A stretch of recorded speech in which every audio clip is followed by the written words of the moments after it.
you're asked to outline the place you'd like to end up, which is your desired future, and also the place that you could end up if you let everything fall apart, is so that your anxiety chases you and your approach systems pull you forward.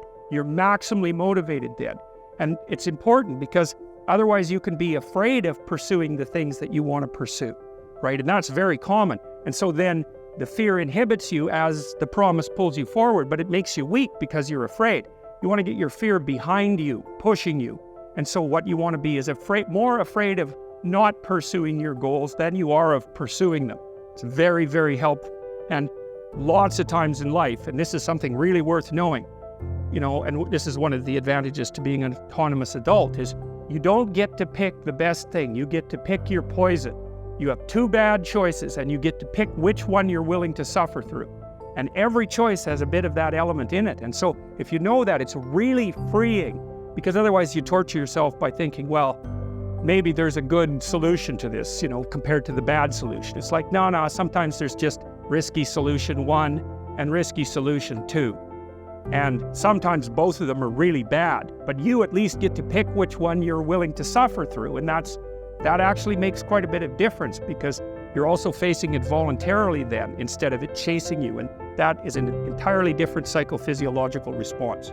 Challenge versus threat, it's not the same, even if the magnitude of the problem is the same. And so putting yourself in a challenging, let's call it mind frame, you can't just do that by magic. Putting yourself in a challenging mind frame is much easier on you psychophysiologically, because you don't go into the generalized stress response to the same degree.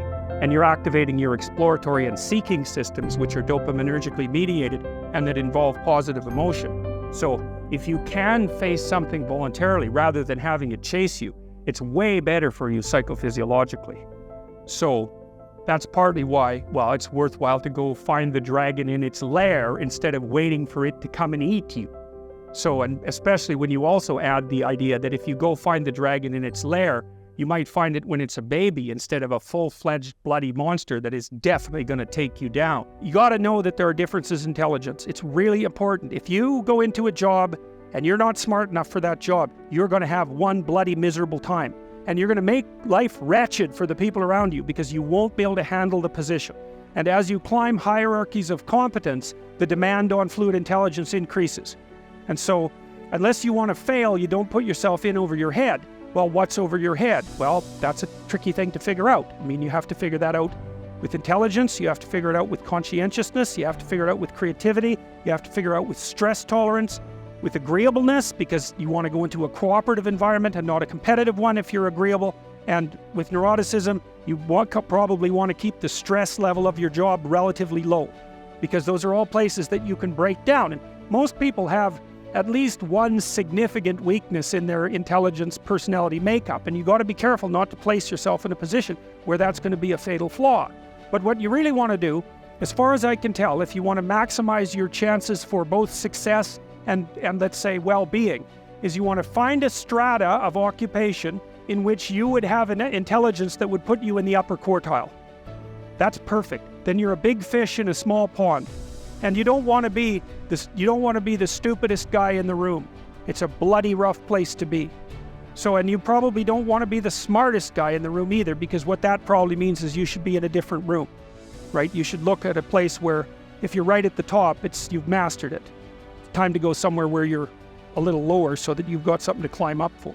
So, and if you're not hyper-conscientious, for example, you're probably not going to want a job that you have to work 70 hours a week at, because you're just not wired up that way. You'd rather have some leisure, and more power to you. If that's how you're wired up, there's nothing wrong with having some leisure.